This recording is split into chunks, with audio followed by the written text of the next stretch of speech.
Okay, so today is Mother's Day, 2022, and we decided that this week's topic is going to be on parenting and motherhood.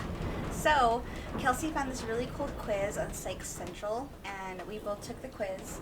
And so, we're going to share our results and talk about it. We'll just go through it, and you can take this quiz or not take the quiz, whatever. We'll put the link down below, but basically it's identifying 3 different parenting styles. There's authoritative, permissive, and uninvolved or flexible. So the questions are,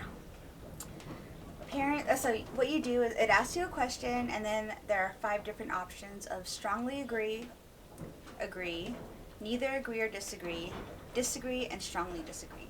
And so we went through all of these questions. We rated whether we disagree or not, and then we got our results. So. Okay, so the first question is, parents should provide parents should provide direction, but also listen and discuss their kids' concerns. What did you say? I said strongly agree. Yes, I agree too. Society would be better if parents were more strict with their kids. I said neither agree or disagree. I've seen too many, Criminal Minds shows. Oh no! Where too many strict parents result in serial killers. But I anyways. think I've seen too many lax parents where they don't even get after their kids when they're acting crazy, in public or at all. So I agree. I'm yeah, I think people should be a little more strict. Anyways, kids should make most of their own decisions without parental direction. I said kind of disagree, but I think maybe I was more of neither agree nor disagree because it's a case by case basis. Yeah. I think I see kids should make most of their own decisions without parental direction. I disagreed. I think kids should get direction from their parents, but that's to benefit them. I don't think that they should be able to do everything their parent says, but I think it should be provided. Anyways. There shouldn't be rigid rules for kids' behavior. I think I disagreed with that because, there should be set rules and the rules shouldn't fluctuate. Yeah. Otherwise that confuses the kid. Yep, I agree with you. Parents should provide direction and guidance in rational and objective ways. Strongly agree, but you have to be rational and objective. Exactly, that's the key. That's the key right there. I agree. All right, children should be told exactly what to do and how to do it. I said neither agree or disagree because if you're baking a cake or if they're drawing a picture, there's different situations. Yeah. So for example, I was reading this and I was I don't know about that. I don't think so. But then I was thinking about my practice, and I do tell my kids exactly what to do and how to do it because I want them to do it right or to my liking. So I'm very clear. And my husband, he's always you can't always do that for them. You have to let them figure it out on their own. Otherwise, they're not going to learn. They're not going to know how to think or do things on their own. So I'm trying to find that middle ground. Kids can make up their own minds and do what they want to do. I mean, some of these questions, I'm kids can make up their own minds, yes. Yeah. They can do what they want to do sometimes. Yeah. So it's neither agree nor disagree. Yeah. Because some of that sentence I agree with and some of it I don't. I think kids can definitely make up their own minds and they will do what they want, but I think it's our job as parents to guide them, and to make good choices and know right from wrong. So yeah, it's interesting. Kids need to learn early who the boss is in the family. I said, I don't know, agree, because obviously they have to know I'm the boss. I know, right? I'm yeah. But there's different ways of doing that. And you don't have to be a horrible boss. You could be a good boss, but yo, I'm the boss. You're not the boss. I pay the bills. I know, yeah, and because I think if you're trying to be your kid's friend, that's something I see a lot nowadays. People, they want to be their kid's friend, and I'm just oh, I'm sorry, but I'm not your friend. I'm your parent. I'm your mother. This is my universe that I rule. The children should get their own way as often as their parents do, and I disagree because again, I pay the bills. Yeah, I don't. I don't agree with that either. Parents should discuss the reasons behind their policies with their kids. Strongly agree. I do too, yeah. Everything, yeah. Because that's just how I was. Like, I always questioned, like, why? Why? Not because I was like, you're not the boss. I was like, why is it this way, though? Why is it? Because I wanted to know. Yeah, I grew up in a household where sometimes people didn't explain why things were the way they were. And I would run into punishments. And I used to get punished for everything, it felt like. Like, I was always getting whipped. I was always getting, like, my aunts had a paddle. And, you know, sometimes when I would say why, it was always like, they wouldn't give an answer as to why. It was like, figure it out. You know, like, you know what you did wrong. Or sometimes it would be like, because I said so. Or, you know what I mean? Like, sometimes they would be vague, too. Like, because the Lord said, and I'm just like, yeah, but I need more than that. And so, in my house, I never want my kids to not be clear about why. So, like, they know exactly what the consequences are for certain behaviors. And that's what keeps them in line. And I'm at the point now, and they're at the point now where I don't have to, I don't really have to punish them. Like, you know what I mean? Because they kind of know what's coming if they do step out of line. And I really, like, I'm glad that we're at that point now, because I don't like, I don't enjoy disciplining my kids, but I know I have to. Like, I hate it. But, yeah. All right. Are you going to read the next one, or should I? Children should follow their parents' orders without asking questions. I disagree. Kids can ask questions. They're going to have questions. I feel like if the kid is open enough and, you know, trusting enough to ask questions, then they trust you. Yeah, I disagree too. I think kids should always ask questions. And I used to always ask questions. And I would never want to take that away from my kids, ever. Parents should make their expectations of their children very clear and open to discussion. Agree. I agree too. Like, we can discuss it, but doesn't mean it's going to change the outcome. But we straight up, yeah, like in my household, we do peacemaking. Like, if there's some sort of quarrel, like, we're going to go through that whole peacemaking process so that we can get to a point where both people, where all the people involved are going to get to a point of understanding and healing. And there won't be any, like, everything that needs to get said and put on the table is going to end up being said. It doesn't matter how long it takes. I think that's really important. Parents shouldn't restrict children's activities or decisions. I think I was in either agree or disagree. Yeah. Because, again, there's certain things.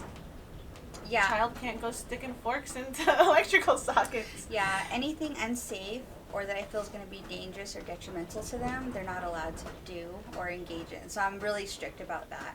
But I'm not trying to be all, like, restricting their lives either. You know what I mean? Like, I want them to learn and I want them to know how to do things and understand how things work. But I also am not going to be like, yeah, go do whatever you want, you know? It's like, no. All right. Children should conform to what parents know is right. I strongly disagreed with that. I don't think a child should conform. I don't think anyone should conform. Yeah, I know. The word conform, I'm like, nope. I know, right? I know.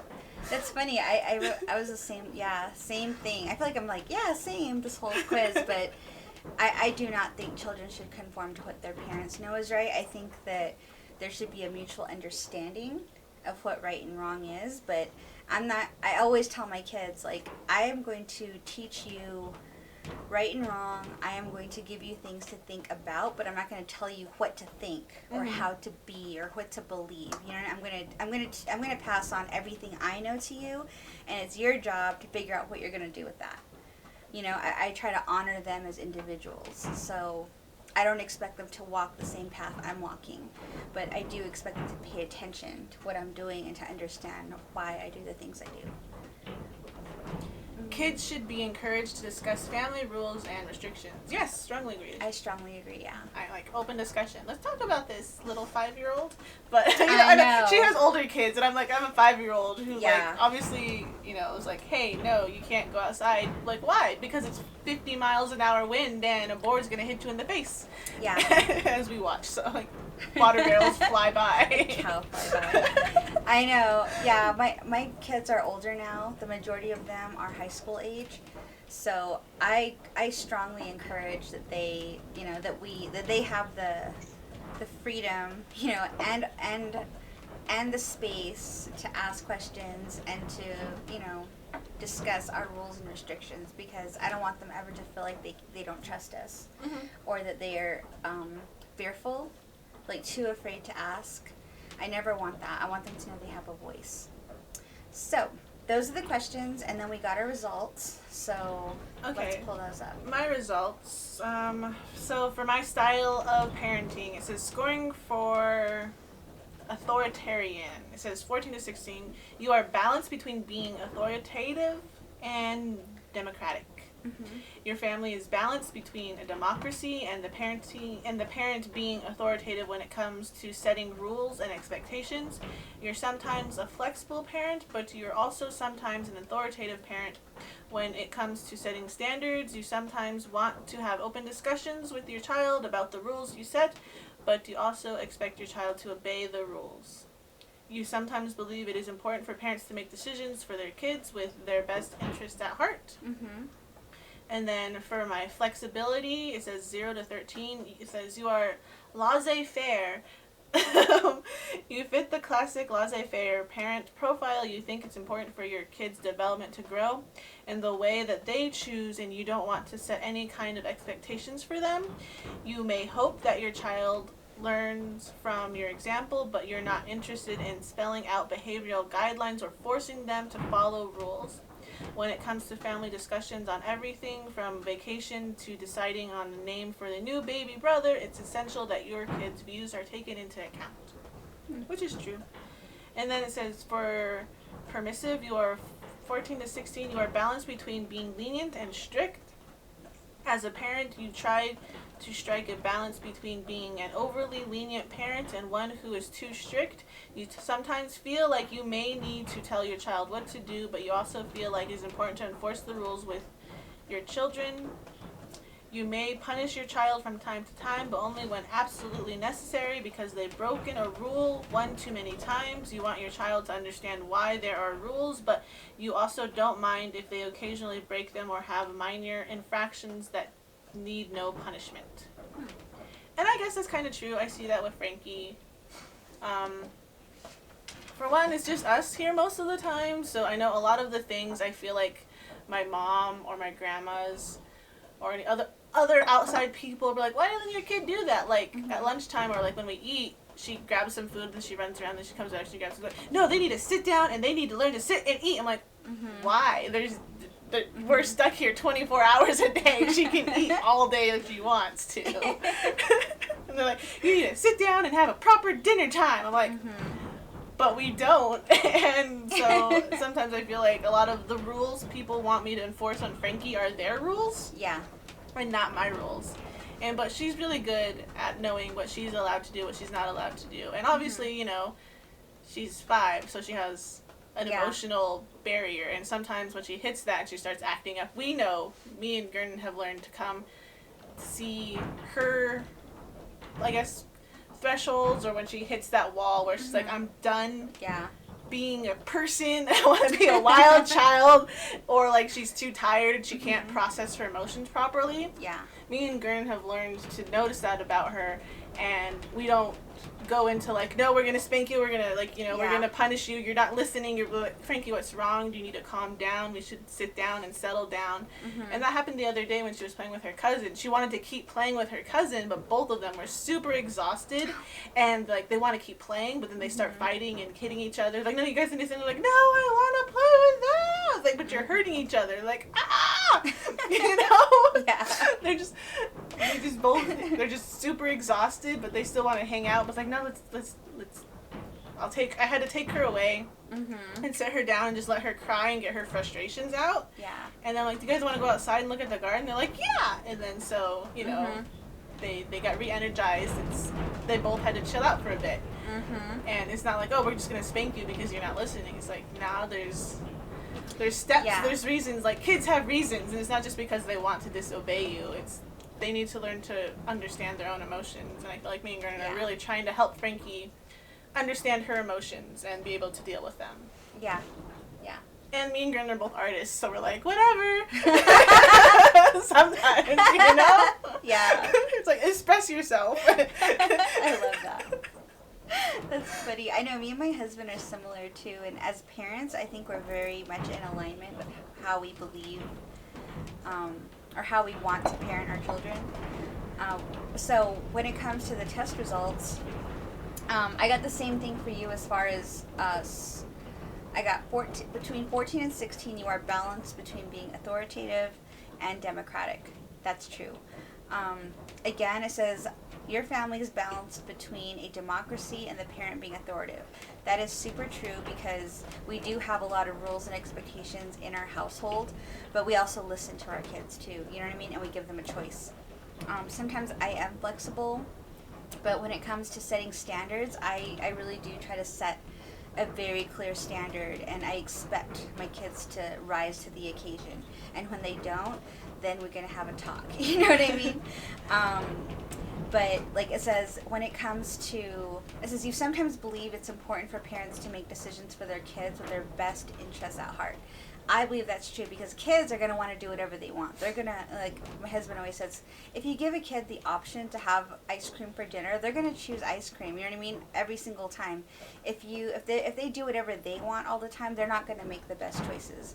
And as children, especially children who are very young, like it's our job to guide them and make sure they're getting enough nutrients, they're in a safe environment, and that they're focused on, you know, something like a long-term goal, you know, that they're kind of put in that direction. So, yeah.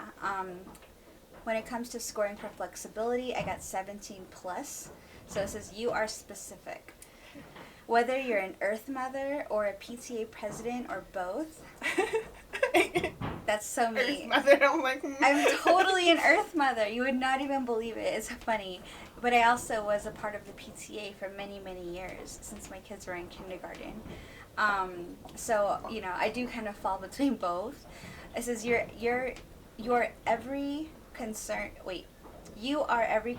What? That doesn't read right. Whether you're an Earth Mother or a PTA president or both, your every concern was specific. Doesn't make sense. Anyways, you're concerned with setting specific expectations for your kids' behavior. Yes. You do this both by telling them what to do and by acting as a role model. That's key. Leading by example. That's like my whole thing. Not just as a parent, but also, you know, as a person. As a person. That's my whole thing. In general, you expect them to follow your careful guidance, and that's true. So I am very careful about walking a straight line and setting a good example. The things that I don't want my kids to do, I won't do them myself because to me, I'm like, if someone tells me, like, don't do that, but they're doing it too, I'm just like, whatever. There goes all your credibility. You know what I mean? Like, I'm not going to listen to you. You have no integrity.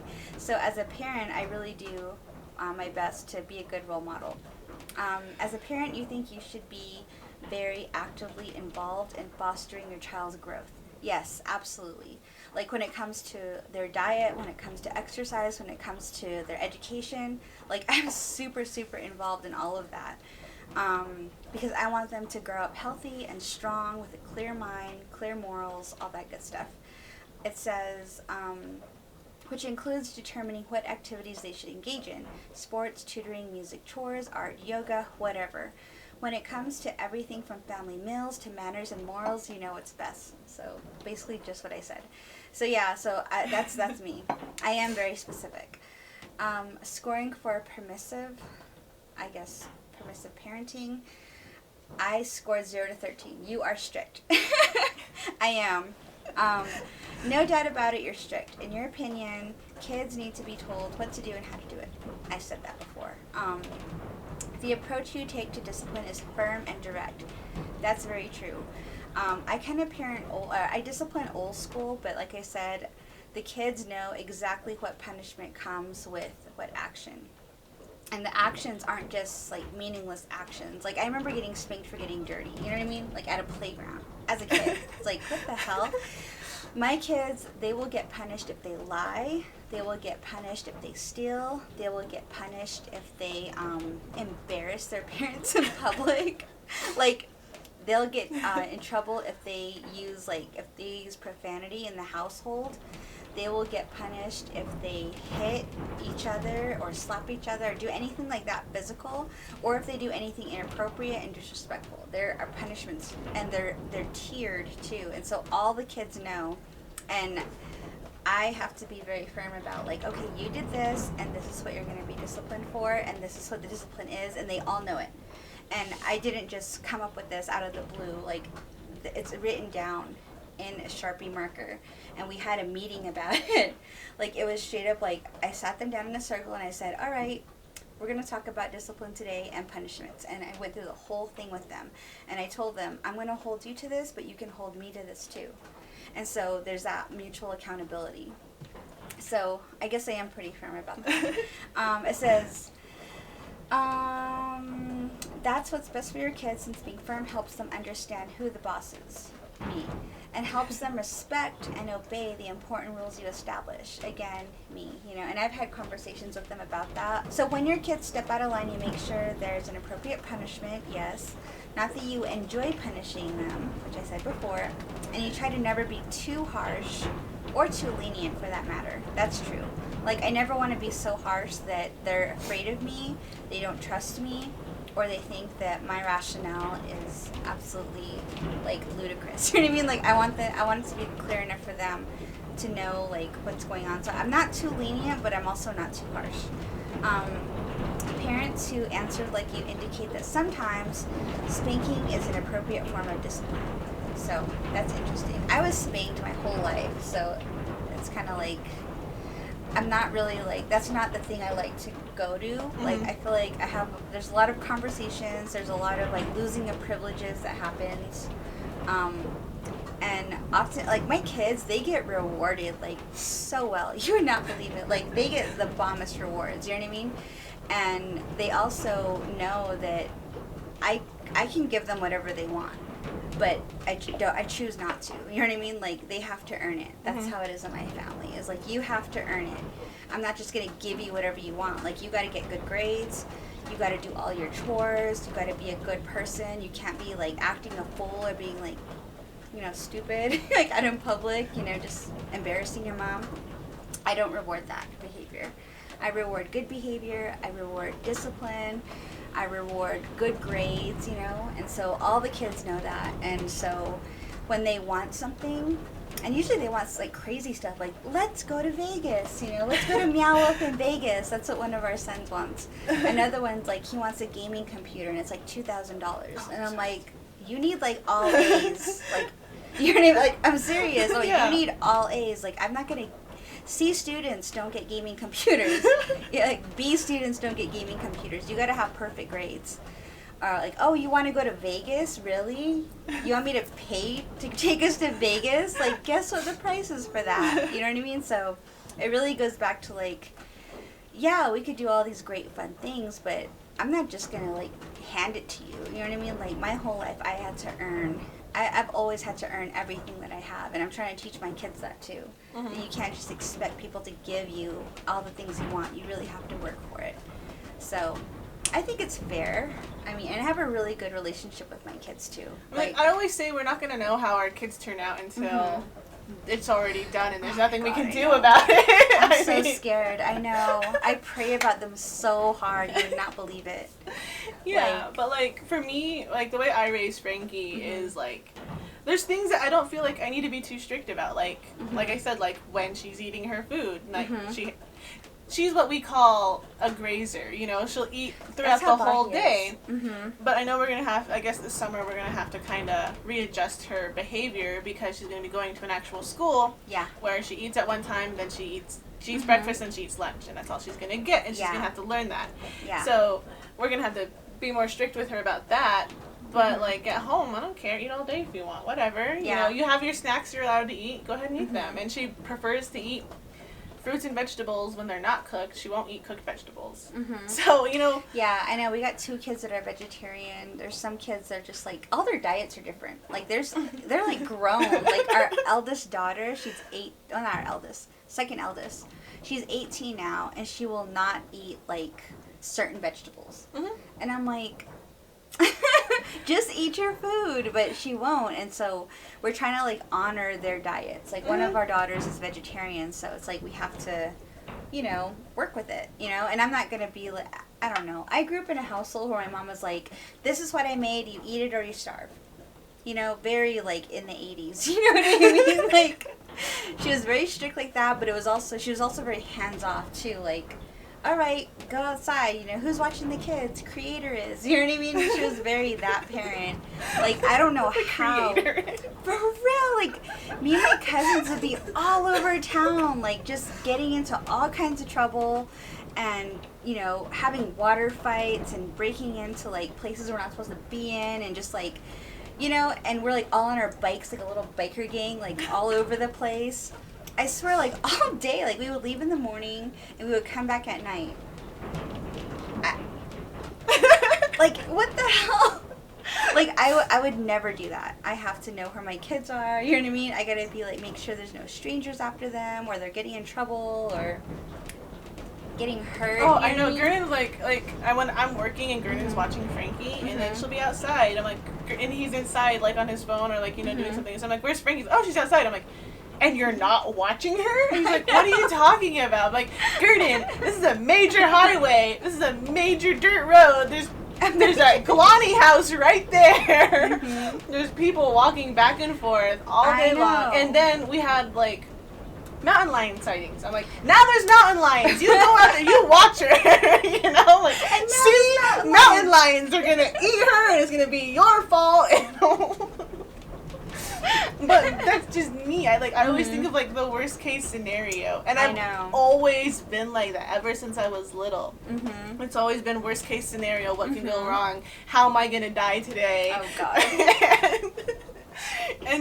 But I really try to keep that from Frankie, but I put it on Gernon. I was like, what's wrong with you? She's going to die. Oh, but I know. See, all my cousins were boys, too, so boys get in a lot of trouble. Like, you see a bunch of boys on bikes, like, watch out. They're going to go on an adventure. They're going to get in trouble. And I was, like, always with them. So, you know, I mean, we never hurt nobody or did anything illegal, but still, you know what I mean? Like, I would never let my kids do that. And it's just because you know what you did. Yeah, and I'm trying really hard not to be a helicopter mom, but I don't want to be like, too overbearing either, but still I'm kind of like worried about their safety all the time. Especially now with like all like the trafficking of children and I'm like, hell no, not my kids. You have to go through me first, shoot. Yeah, like I will fight and claw, you know what I mean, anyone who goes after my kids. But anyways, we're not going to go there. It's not going to happen. Like I said, I pray a lot for my kids. I do everything I can to make sure they're good. Did you, like, so when I was going through this, I kind of did, like, how I was raised. Yeah. And it was kind of hard because, like, I had divorced parents, so I had, like, my dad's rules and then my mom's rules. But I just wanted my mom's rules. Yeah. But she was just, basically, like, really strict. You do what I say because I said so. We're not talking about it. And the way we grew up is she had different rules for different kids. Oh, yeah. So my older brother had a lot more flexibility and was allowed to get in trouble a lot more. Yeah. And me, I was expected to, like, stay home and watch the younger kids and wasn't really allowed to be on my own a lot. Like, every time I went somewhere, my mom was like, oh, take your siblings. I was like, but why? She's like, because you have to take them. But Charles never had to take us anywhere. So, like, my older brother, he never had to take us anywhere. My mom's like, oh, you have to go with someone. So I noticed early on the way she raised him and the way I was raised, they were, like, very different, and it kind of annoyed me a lot. It's like, you don't tell Charles to take whoever. It's like, yeah, well, he's a boy. I'm like, so? I know, right? I know. It sucks. I know. My parents were kind of like that, too. Different rules for girls and boys, for sure. And, yeah, so that kind of annoyed me. And, like, when I was younger, well, basically the entire time she was buying my clothes, it was always what she wanted me to wear and how she wanted me to dress. Yeah. And I noticed that was something I put a stop to with Frankie. Because Frankie, she loves wearing dresses. She loves wearing tutus and everything. And she likes wearing fancy shoes. I'm like, okay, this is what you like. Yeah. So I'm going to buy what you like. Yeah. I'm not going to buy something I like and force you to wear it because So why? Mm-hmm. You've already established she likes something, so let her wear what she likes. And it's Yeah. not like it's like a halter top and a mini skirt or whatever. It's a dress. Yeah. That's frilly, and she likes to wear frilly girly clothes, and Yeah. she wears them outside when she plays. I just make sure she puts on shorts. Mm-hmm. You know, it's like, and I know sometimes like my younger sister, well, what if Frankie likes pink and glittery stuff? I'm like, well, then she's gonna wear pink and glittery stuff because that's what she likes. It's not me. I'm not wearing it, you know? And yeah. so that's just how it works out with me and her and Frankie. Yeah. Because I know. she's her own person. She has her own Yeah. personality. She came out with that personality and that determination and who she was already. And what I said to my cousins yesterday, because like I found a picture of like her 5 years ago on Facebook, one of those memories. Yeah. And it's like, oh, she's just a little baby. I'm like, yeah, she's no longer a larva. Because that's what I used to call, like, when she was in my belly, I called her a parasite. When she was born, I called her a larva. And then when she started crawling, she was an aphid. And now she's a little bug. Just cute. You know? Yeah. And for me, those stages were distinct because now I'm not trying to make sure she lives. Mm-hmm. I'm trying to make sure she learns the rules of society. Oh, yeah. So, like, when she's, like, from larva to aphid, I'm trying to keep her alive. But Mhm. now, you know, basically she could live on her own. She knows how to get food. She could fight if she had to fight, you know? Yeah. Like, she could defend herself to a certain extent. So now I'm not trying to just keep her alive. I'm trying to teach her how to live in society. Cool. That's a lot of learning for a 5-year-old. You're going to learn to live in society. It's time to teach you a lesson. But anyway. Yeah, I kind of get, like, nervous about talking about my parenting style, but, you know, I think as a mom, we have to pick and choose how we're going to raise up our kids, and it's a very personal thing, and I don't like it when other people try to tell me how to parent my kids, you know what I mean? I really don't. Like, I let other people parent their kids however they want, but it's like, if they're my kids, like, this is my home, you know, this is what I have to deal with. I got to make sure that they're raised up healthy and strong and safe and smart, and I really want them to be, you know, have a strong sense of self. Mm-hmm. I want them to be successful in the sense that they find something they're good at and that they enjoy doing, you know? I want them to have the freedom to ask questions and to find their own path. And that's what I'm working toward. I give them enough freedom to, like, go after, like, pursue the things that they're interested in, you know what I mean? I'm not going to tell them to do what I do. Like, oh, heck no. I'm always like, if this is what you're interested in, like, more power to you. Like, I'll help you along the way. But if you're not interested in anything that I'm doing, like, go find your own path. You know what I mean? Like, you can do that. Like, it's your life. Yeah. And I do that because, like, I felt like for the majority of my life, I wasn't given that option. Mm-hmm. You know, my parents and family wanted me to do certain things that I didn't enjoy and I wasn't good at. And, and you know what I mean? And I wasn't interested in either, and that's what they wanted from me. And if I didn't go along with that, then guess what? There was no support. Mm-hmm. And it was really frustrating, and it was kind of hurtful, too, because I felt like I wasn't accepted for who I was. And the things that I was interested in weren't good enough. And I felt like my natural innate talents that I had weren't nurtured. Mm-hmm. And I felt like that put me back. And so when I finally got to make the choices that I wanted for myself, it was when I was 18. Because that's when I left my parents' home. And they were like, well, if you're going to live on your own, and you're going to make your own life, and you're going to pay your own bills, then you can decide to do whatever you want. You know what I mean? But while you're in our house and we're supporting you, you do what we want. And so that's why I am the way I am. So it's kind of like trying to find the balance between, because I do see the good in all of the strictness and discipline, but at the same time, I kind of for a long time resented certain things. Yeah, know? So because that's how I kind of grew up too. Like my mom, when she grew up, she was really into sports and was always out doing something active and doing all this. And so then she had me, poor old lady. I do not like sports. I do not like running, and it wasn't anything that ever interested me. Yeah. I'm really good at just being in my head and staying there, and like I could like literally lay on the bed all day and just imagine Yeah. And my mom wasn't like that. She like, no, you have to go out, you have to be active, you have to do stuff. And like, you know, you have to talk to people. If you're not talking to people, then you're sad and depressed. Yeah. And I don't know if that's like yeah. what people told her, and she internalized it to me and everything. Yeah. And like, she always wanted me to be in volleyball or Mhm. do these sports. Mhm. And I hated sports. I hate competition. Mhm. Like, I think I brought it up with you before, you know, it's like, oh, we're all running a race. I'm like, I'm not running. I'm walking. And you won, good for you, but I'm going that way. Yeah. You know? And, yeah. and so I've never liked sports. I don't like being in, I don't have that like inner passion of watching sports and being in sports and like the team spirit. That's not in me. Yeah. And it's like everyone always asks, oh, what if Frankie likes this? Oh, look at her. She likes sports. She's like running. What are you going to do? I'm like, well, I'm going to print out a giant head of my daughter, and I'm going to sit in the stands, and I'm going to wave the little stand. I'm going to support her. I don't like sports. She can love sports, and I'll support her, and I'll be in the stands embarrassing the hell out of her. But, you know, that's just... Yeah.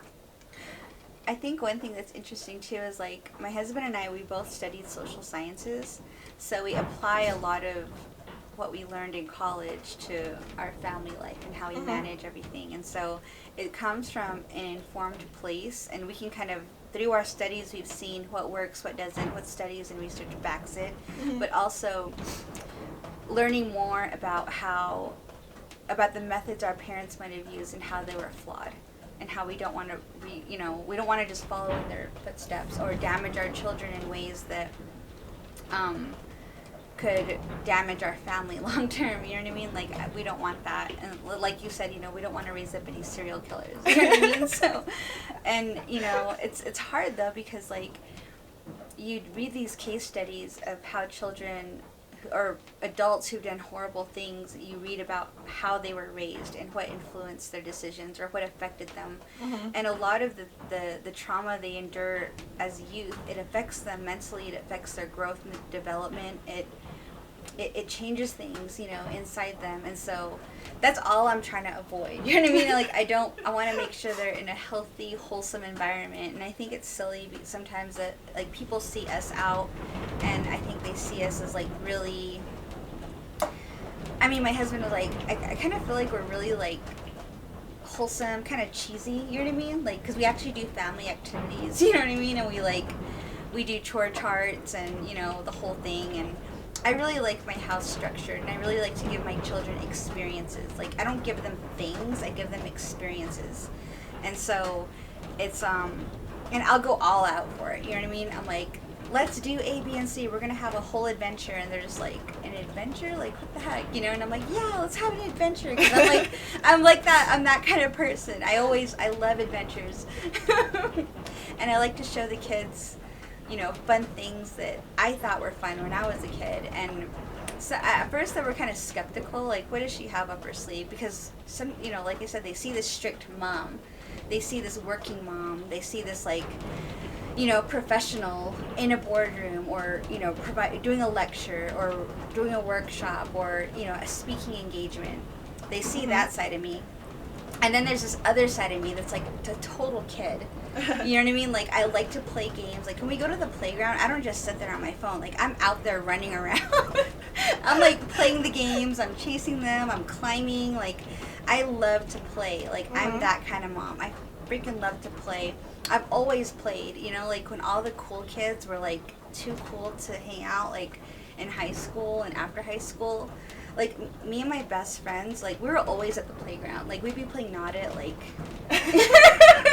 like, people thought we were doing bad stuff, but we were literally playing Not It, like, all over Tuba City.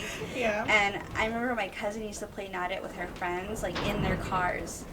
Like, yeah, so I'm just, like, I love that sort of thing. And so I think, like, when the kids see me and when I'm in a playful mood, like, they have a lot of fun.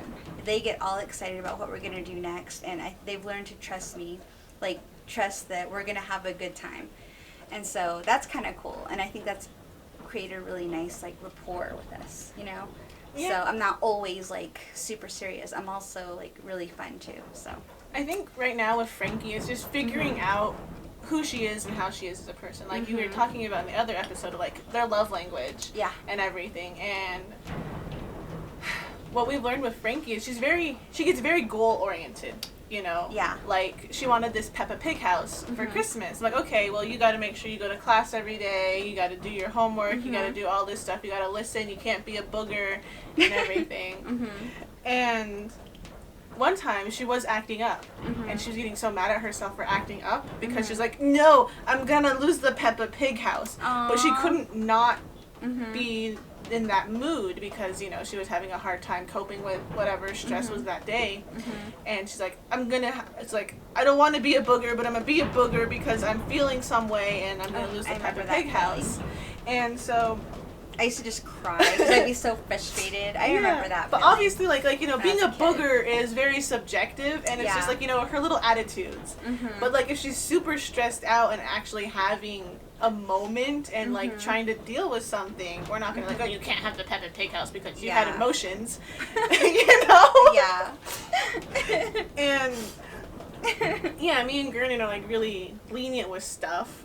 You know, like if it's a $5 slime bottle, whatever, it's a $5 slime bottle. Yeah, and she's young too. She's like you said, she's still learning right from wrong. She's still figuring. You know, you're still figuring out who this person is, and she's still learning how to cope. Like she's very young still. I feel like I wasn't taught how to cope. Yeah. I was taught to suppress. Yeah. And so I'm really trying to tell her how to cope with her emotions. And like when she's sad about something, you know, like when her cousins come and visit and then they go, she gets sad. I'm like, are you really sad about it? She's like, yeah. I'm like, well, go ahead and cry. It's okay to just sit there and cry and be sad. And that's because I don't want her to turn it into anger. Yes, because that's what happens. Because she can get really mad, and I know when she's being mad and throwing a fit, and you know, it's like, what's wrong with you? And she needs to learn to sit down and figure out what's wrong with her, and sometimes she just needs to cry it out. Yeah. And I need to not get offended and be mad because she's sad about something, because it's nothing to do with me. She's having the emotion. I need to be the adult and the parent and help her cope with those emotions. And because that's what I felt when I was younger, is I wasn't taught how to cope with my emotions. No one wanted to deal with my emotions, and so I grew up very mad but also very quiet. Me too. I was like a hurricane in high school. I was so angry at my parents for certain things, and I didn't know how to. I didn't feel like I could talk to them about it. I didn't feel like it was. I didn't have that freedom or that space or the respect either. And so I was just like angry. You know what I mean? Like really angry. And I kept it inside. I didn't act out like destructively or anything. Or at least not physically. I wasn't like tearing the buildings down or anything. But I was really angry. And my kids, I always tell them I don't tell them. I show them that I honor their emotions. And like all the kids, I'm never trying to like impose like, you know, gender norms on them. Like boys have to be tough, or, you know, only girls, like boys don't cry, or only, you know, like girls are weak, or, you know, like none of that BS. Like I don't play that in my house. Like everyone is allowed to cry when they need to, when they're hurt, when they're sad. You know what I mean? I tell them, like, get it out, because if you carry it around for you, it can either get hardened and turn to anger or hate, or it's going to break. That dam is going to break, and it's just going to overwhelm you. And it's going to happen at the worst time possible, because that always happens. Yeah. And so I always tell them, like, it's okay, it's safe. I'll hold them when they cry. I let them be themselves and be, like, and express that emotion, and then we talk through it, and then we find a solution for it. You know, I'm very, like, all about the solution. So I know I've seen a lot of parents, though, they're just, like, don't cry, or shut up, or, you know what I mean? Like, and I'm just like, what the hell's wrong with you? Like, I want to fight them, you know, but I can't. I'm just like, Alright, that ends part 1 of the mom/parenting episode. Come back next week to see part 2. Bye!